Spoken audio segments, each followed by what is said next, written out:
တီမမေးနိုင်သေးဘူးစိတ်ထဲမှာအဲ့ဒီလူနဲ့ပတ်သက်ပြီးတော့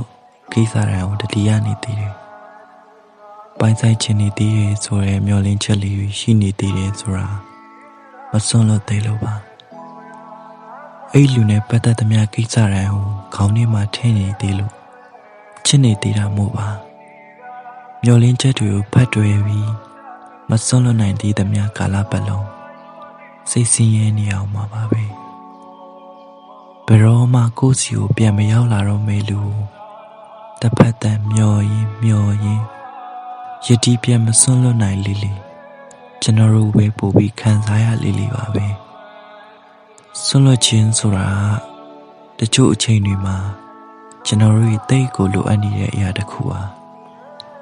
စိတ်တန်ဟာအနာတရားတွေထပ်ပြီးချမ်းမနေတော့ကိုယ်တိုင်မနာကျင်ရတဲ့ဘဝတစ်ခုမခံစားရတော့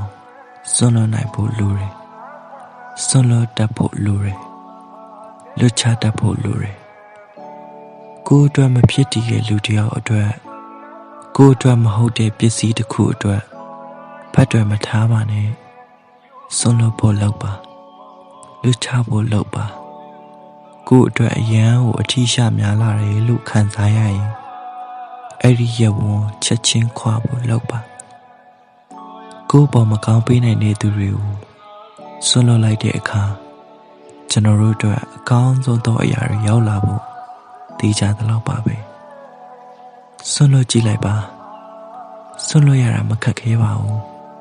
စိတ်ကိုပို့ပပလေးရှိနေခြင်းရင်ရှုပ်ထွေးနေတဲ့ခံစားချက်တွေကင်းရှင်းသွားပြီးပို့ပပလေးနေခြင်းရင်စွန့်လွတ်ကြည့်ပါစိတ်ကိုရှင်းရှင်းလင်းလင်းဖြစ်အောင်ထားပါပျော်ရွှင်မှုကိုတည်ဆောက်ပါ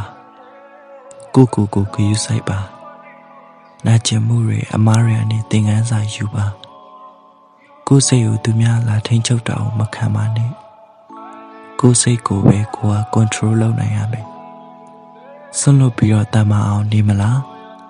မစွန့်လွတ်နိုင်ပေဒီနာကျင်မှုတန်တရားနေရုံးမထွက်နိုင်ပဲလေနေမလားဆိုတာကတော့ကိုယ့်ရဲ့ရွေးချယ်မှုနဲ့ပဲဆိုင်ပါတယ်